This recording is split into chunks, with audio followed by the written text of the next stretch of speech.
Hallelujah! Atong nasa gawas, pwede pa mo diri napadili sa abante. Napay bakante upat ka po. Hallelujah! Hallelujah! Dalay ko ng Diyos. Hallelujah! Kinaba mo niya? Amen? Jesus.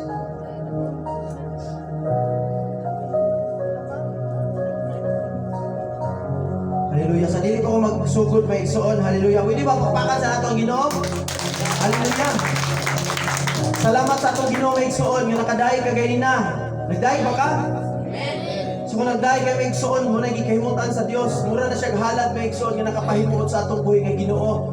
6 days sa ato, ang isa ka adlaw para sa Dios. So mo kaniyang takna may igsoon nga ang Ginoo may naglantaw sa atong mga kasing-kasing. Hallelujah. So karon ang takna may igsoon nga atong Diyon i-connect ang atong espiritu sa Dios. Kay without the connection sa spirit sa Ginoo, walay pulos ang tanan. Amen ba? Walay pulos ang tanan may igsoon. So kinahanglan mag-rely ta sa source. Mag-rely ta sa gahom sa Dios. Sama na sa imong cellphone karon, sa cellphone. Kanang cellphone mo karon may igsoon dili na siya mapuslan kung lobat na. Amen.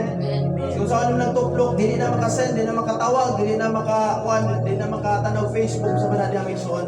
Same sa ato, without the connection diha sa Ginoo, wala kitay pulos tubangan sa Dios. Mo kinamix. So dili pa ko magsugod, ako sa basahon may igsoon sa Salmon 9 verse 1 to 2. Nagingan may igsoon, pasalamatan ko ikaw o Ginoo sa tibuok kong kasing-kasing. Isaysay ko ang tanang butang nga gikahibulungan na imong gibuhat. Verse 2. Tungod kanimo mag-awit ako nga malipayon. Awitan ko ikaw mga pagdaay ko Dios nga labing gamahanan. Hallelujah. Pagkanindot may igsoon no? Awitan ko ikaw sa mga pagdaay kay ikaw ang akong Dios. Hallelujah. Muli nga Sunday may igsoon, dili gyud ayo gyud i-miss. No kaning Sunday kay maminaw ang Ginoo sa tunada sa imong tingog. Amen.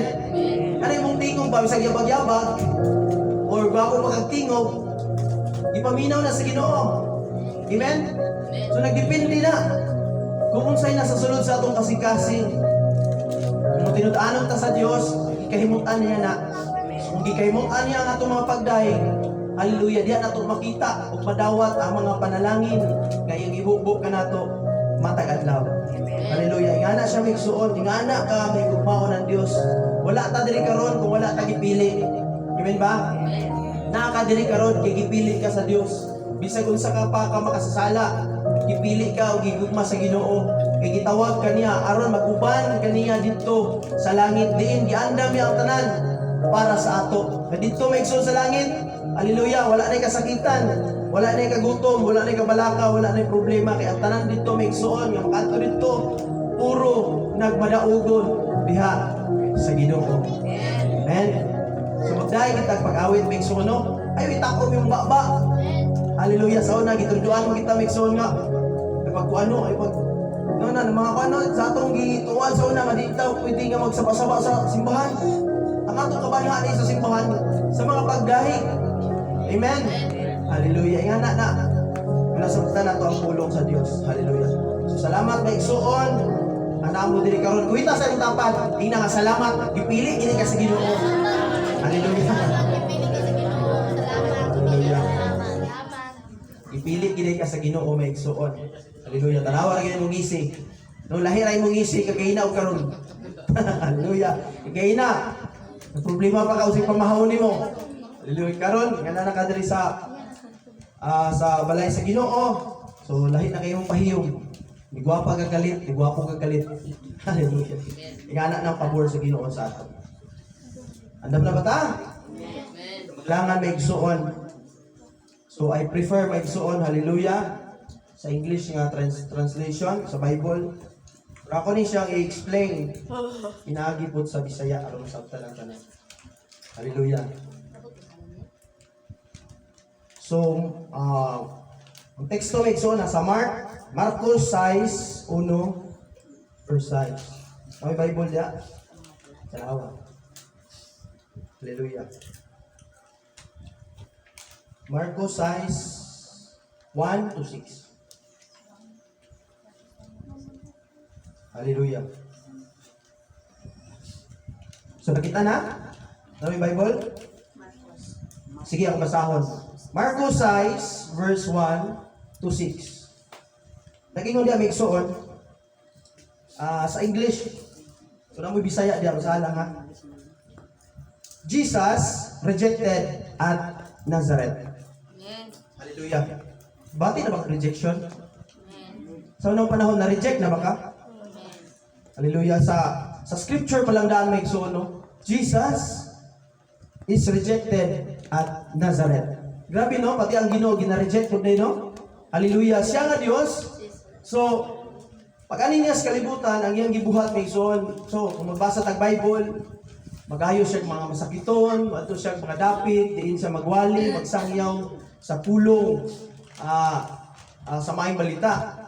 Pero, ang sad reality may igsoon, maski ang atong Ginoo gina-reject. Amen. Amen.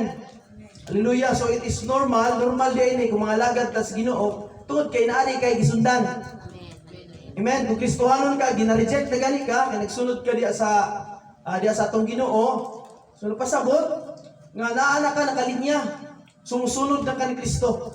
Amen. Hallelujah. So kung basa ang verse 1, Jesus left that part of the country and returned with his disciples to Nazareth. Ang nahitabo ani may igsoon, sa daghan yang hiling nahitabo, no? Katong babae nga 12 years nga gidugo-dugo, ug sa diha katong babae nga puno sa pagtuo, ningon siya sa una nga kung makagunit lang ko sa sidsid, sa sidsid ni Jesus Christ, sa iyang piste, maayo ko. So naayo to nga time. Kaya daghan kaayo mga tao nga nalabyan ni Jesus Christ, nga nag-perform siya og mga miracles, mga milagro ba? Amen. So dayag kayo na sa mata sa tao nga naagyoy kanang milagro nga ilang nakita. But kini nga punto, kini nga oras, dibiya sa aning lugar tungod kay katong mga tao nga iyang nalabyan na mga lugar ato migsuon nga wala sila wata. Amen. Amen. Kaning verse 1 migsuon nagyulagway ni sa atong kinabuhi nga kung dili day mahimungot ang Ginoo sa atong kinabuhi, mubiya niya siya. Amen. Basta ano kung pag-usab si Jesus mibiya ni atong dapita ug mipauli sa iyang lungsod ug mikuyog kaniya ang iyang mga tinun-an. So kinahanglan daw nga ang imong gikinabuhi karon si Jesus. Kay kung dili daw mahimungot si Jesus, wadto siya sa laing balay o sa laing tao basin maluwas siya. Amen. Amen. Hallelujah. Muna nga tanang pabor ni Jesus, mo visit siya sa isa ka tao aron iyang ipakita sa mga tao nga buhi siya nga Dios Amen. ug Hallelujah. kontrolado niya ang tanan tungod kay naaman siya sa mga tao. Yes. Amen ba? Amen. Muna bantayan nato na migsuon kini atong pagsimba, kini atong pagampo o pagbasa sa atong Bible, kung dili na gani ta kahimutan sa Ginoo migsuon. Even Jesus Christ ubiya. Amen. Amen. Hallelujah. Hallelujah. Remember mo diya sa Bible nga gipadala niya ang 72 disciples. Di ba? Kung sa diha gitayhong pa niya ang mga disciples nga dawatan niyo ang Holy Spirit, gibugahan ni Jesus, di ba? Receive the Holy Spirit. Kung sa diha iya gipalakaw ang 72 kabuk disciples. Hallelujah. Ug ang last nga kuman, hallelujah, ni Jesus Christ, kung dili gani mudawat ang tagbalay ug ang mga tao sa maayong balita. Unsay gikuan diha, gisulat diha. Tak-tak. Itaktak ninyo ang abog sa inyong mga tiil. Amen. Amen. So pakaluluoy sa isa ka tawo may igsuon nga dapiton ka sa pulong sa Dios ug imong baliwalaon ug imong i-reject Hallelujah. ang pulong sa Ginoo. Same kan Jesus, kung dili ka mo dawat may igsuon, nagyoy tendency nga mo talikod ang Dios sa imo. Amen. Hallelujah. Amen. Una nga, same as usual sa mga Kristohanon nga nagministry nga dili gyud kahibulungan nga panghitabo nga kung magdala ka sa pulong sa Dios, daghan pud mo reject sa imo. Amen. Hallelujah. Amen. Hallelujah. Kaya nga naman naamang kay gisunod. Di ba ang gina-offer sa kalibutan? No, ang kalingawan sa kalibutan, dagay gina-offer ang kalibutan. But si Jesus tingin siya, come follow me. Amen. Pako ninyo? Yes, sir. Si Jesus lang ningon sa Bible nga ali kamo kanako, sunod kamo kanako. Pero ang yawa wala ba ningon no? Nga hoy mga tao sunod mo kanako, naghilom ra ba ang yawa. Pero ang tao mosunod yun Sa buhat sa yawa, ano man na? Hallelujah! Because we are not connected sa word ni Lord. Amen. Pero kung magsugod na gani ka, magpitpit sa pulong sa Diyos, and that is the time nga you will be rejected. Hallelujah. Amen. Mo din ni magsuon. Kanay di ay decision making ni mo magsuon. Nag-rely na sa imong future. Ginoo. Ako ninyo. Amen. Kung mo decide gani ka, nga imo na ganing ihatag imong kinabuhi kang Jesus, pagbantay nga daghang mga tao nga mag-anam-anam kawala sa imong kinabuhi. Oh, good. Amen. Amen. Kuni klaro nga istorya. Kung willing ka ihalad nimo ang kinabuhi kang Jesus, ug musunod na gani kaniya, there will be people nga dili makauban na sa imong paglakaw paingon diha sa Ginoo. Amen.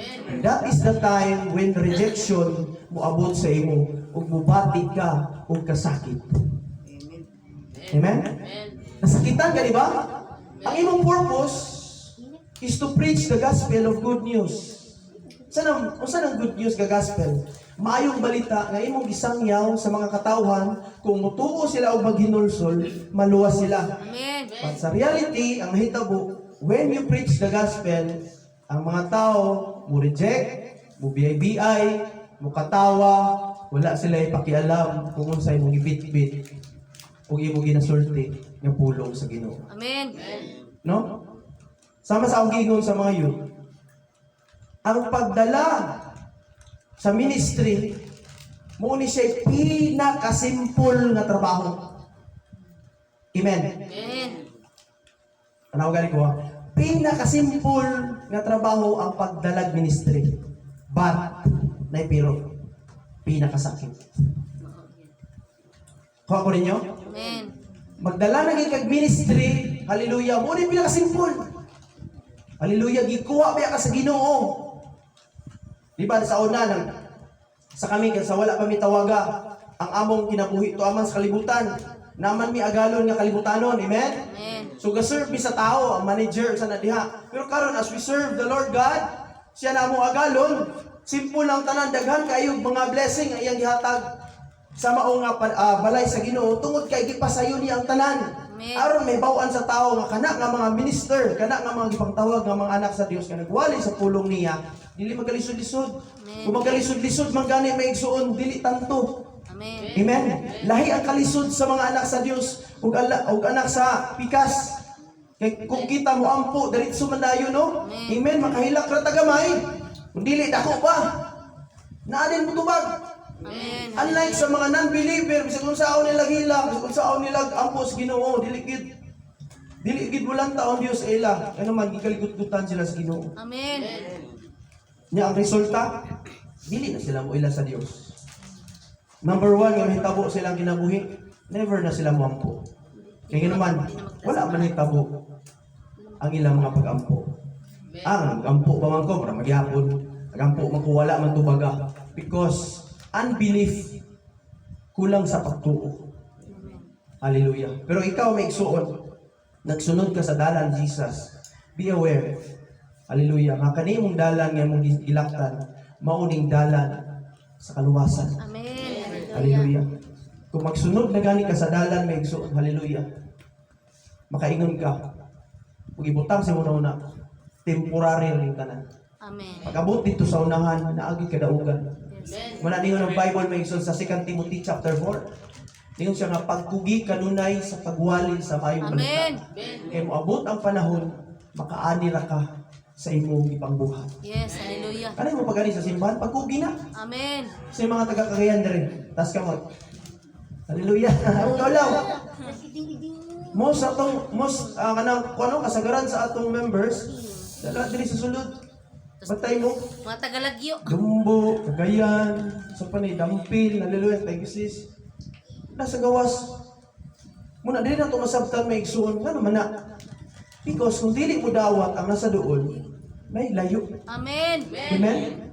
Kung dili mo dawat sa pulong sa Ginoo ang imo igsuon, na may laing tao. Amen. Kaya ang gingarian sa Dios may igsuon. Ato isa masabtan karon kay Mabot po ta sa punto may igsoon nga ato gining isa-isahon pulong mo sa Ginoo. Masabtan nimo kung sa purpose ni Lord ganung na tao siya ug ni ani aron pagwali. Even though nag-reject siya ug wala sa dawata. Amen. Hallelujah. Verse 2 padayon ta. Hallelujah. The next Sabbath, he began teaching in the synagogue, and many who heard him were amazed. They asked, Where did he get all this wisdom and the power to perform such miracles? Then they scoffed, He's just a carpenter, the son of Mary, and the brother of James, Joseph, Judas, and Simon. And his sisters live right here among us. Hallelujah. They were deeply offended and refused to believe in him. So pasabot, isa man nga tao nga nagwali. Amen? Amen. Isa man tao nga moadtog balay-balay kay sinagog Mason, mo rin ni balay. Amen. Amen? Kung sa una pa nga panahon, sa time ni Jesus Christ, kini atong gitiguban karon, nakuan ni Mason, mo rin na siya sinagog. Amen. Amen? Wala ko kabasa diya sa Bible kasi Jesus Christ disulod o temple. Amen. Amen? Sa sinagog. Hallelujah. Usahay ang iyang mga wali migsun gawa sa sinagoga. Sa kadalanan sa nagwali. Ang pangutana, Brad, naa ba ay simbahan kaniadto?